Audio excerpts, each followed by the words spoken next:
Today's video is a delicious oatmeal slice. These are super easy to put together, only require a few minimal ingredients, and we're also going to make a really nice hazelnut chocolate spread. We're going to start by making the hazelnut chocolate spread. This is 300 grams of hazelnuts, and we're also going to need 80 grams of macadamia nuts, keeping them separate on a lined baking tray. Then bake at 180 degrees Celsius or 350 degrees Fahrenheit for 6 minutes, then remove and let cool.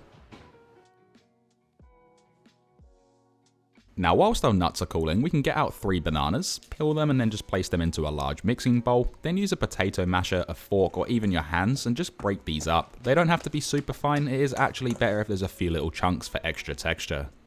Now to this, add in 560 milliliters of oat milk, almond milk, or regular milk, 1 egg white to help balance everything, 80 milliliters of maple syrup, golden syrup, or honey, and 10 grams of vanilla extract or vanilla bean paste. This can then just be given a quick whisk just to combine everything, and it doesn't matter if there's still those few lumps of banana.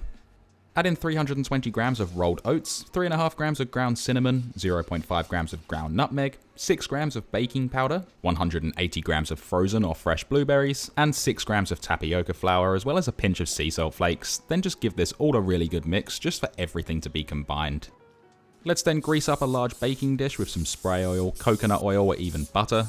Tip in the oatmeal mix, and we want to spread this out evenly, making sure that none of the blueberries are all bunched up in one corner. Even though I showed it on camera that there is some in the corner, I did actually organize it a little bit better. Transfer this over to the oven that's still at the same temperature and bake for 45 minutes to 50 minutes just until it's nice and firm on the surface. Going back to the cooled nuts, remove the macadamias from the tray and spread the hazelnuts out onto a clean tea towel. Tuck them in so nothing can escape, then we're going to fold the tea towel over just so nothing can even come out of that. This can then be rustled up, which will remove the husks from the hazelnuts. Some might not come off, so you will have to do it after, but this is going to remove the bitterness from the hazelnuts. With that done, add both the nuts to a blender bowl, along with 50 grams of coconut sugar, or demerara or brown sugar, 25 grams of cacao powder, and a pinch of sea salt flakes, then place on the lid and blitz this up to a coarse powder. Also, depending on the power of your blender, it will naturally extract the oils from the nuts, but I like to add in 50 milliliters of macadamia oil or any neutral flavored oil to get things moving around and turn it into that nice wet paste, which is a pourable but thick consistency, as well as it being coarse, but you can go even further and make this smooth.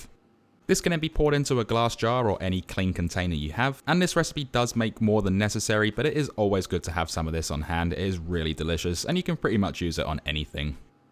With that all done, place on a lid nice and tight and store this in the fridge for up to 1 month, and in the freezer for up to 6 months if you wanted to, and like always, here is the nutrition card for all the macros per portion, and I included the carbs this time. Going back to the oatmeal slice, this can then be carefully removed from the oven and just allow it to cool for about 10 to 15 minutes until it's cool enough to handle. This is the macros per portion for the oatmeal slice alone, and once cool, we're going to portion this out pretty much into as many portions as you want. I find it's really easy to get 12 portions out of this, but you can probably get even more out of it depending on the size you like, but I think doing 12 is the perfect size for something like this, especially if you want to have a filling meal or filling snack throughout the day. Now this part's completely optional because there's banana already in the slice, but I'm adding a couple of pieces over the top. Then spoon over that delicious chocolate hazelnut spread, getting each individual one coated well, leaving us with something as beautiful looking as this, which is incredibly delicious too. These are the macros for everything together, including the hazelnut spread and the bananas on top. Place them into any meal prep container you have or paper bag, however you want to store these. Place on a lid and put in the fridge for up to 6 days and in the freezer for up to 6 months. The only thing that's then left to do is enjoy these hot or cold, and we can then dig in. Honestly, those are absolutely incredible. The texture's fantastic as well. You get a nice crunch when you bite into it. The center's nice and soft. It's a little bit wet, which it's supposed to be. You don't want these to be too dry, otherwise they'll just crumble apart and just give you indigestion for the whole day. The fruit on top adds a really nice little freshness. Obviously, you don't have to use it. As well as the hazelnut spread, you don't have to use that too. I just wanted to include that in there. Overall, these are absolutely fantastic. They're not too sweet, just the perfect balance of flavors.